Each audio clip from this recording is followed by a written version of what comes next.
سلام، به کانال آشپزی من خوش اومدید. امروز اومدم با یک کیک قهوه رژیمی فوق‌العاده راحت و خوشمزه که میتونید اون رو بدون همزن توی خونه آماده کنید. بریم که با هم مواد اولیه‌اش رو مرور کنیم. تخم مرغ 3 عدد، شکر قهوه‌ای 200 گرم، آرد 250 گرم، پودر قهوه 50 گرم، بیکینگ پودر 1 قاشق غذاخوری، روغن مایع 150 میلی لیتر، شیر 150 میلی لیتر. بریم که با هم مراحل پخت این کیک خوشمزه رو نگاه کنیم. ابتدا داخل یک کاسه بزرگ تخم مرغ، شکر قهوه‌ای و پودر قهوه رو میریزیم و با همزن دستی شروع میکنیم به هم زدن در حدی که شکر کمی حل بشه و تخم مرغ از هم باز بشه.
کیک رو به طور یک نواخت داخل قالب بریزید و چند ضربه به میز بزنید تا هوای بین مایع خارج بشه.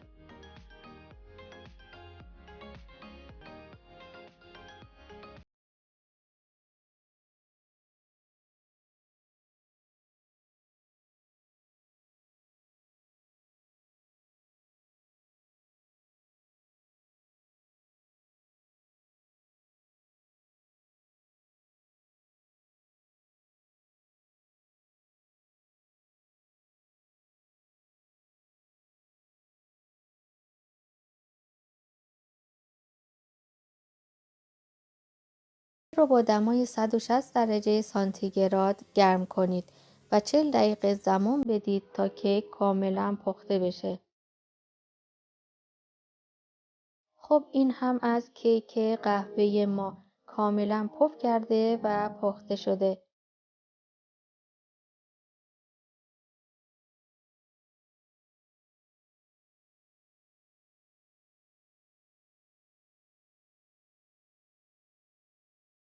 همینطور که میبینید بدون همزن هم بافت کیک ما بسیار اسفنجی و نرم هستش. حالا روی اون رو با شکلات تزیین کنید.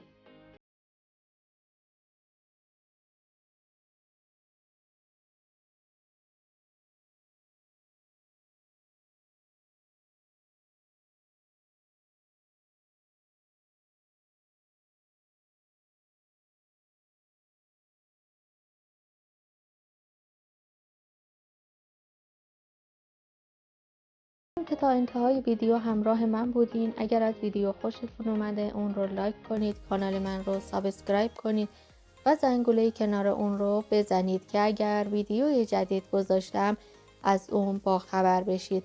تا آموزش بعدی، خدا نگهدار.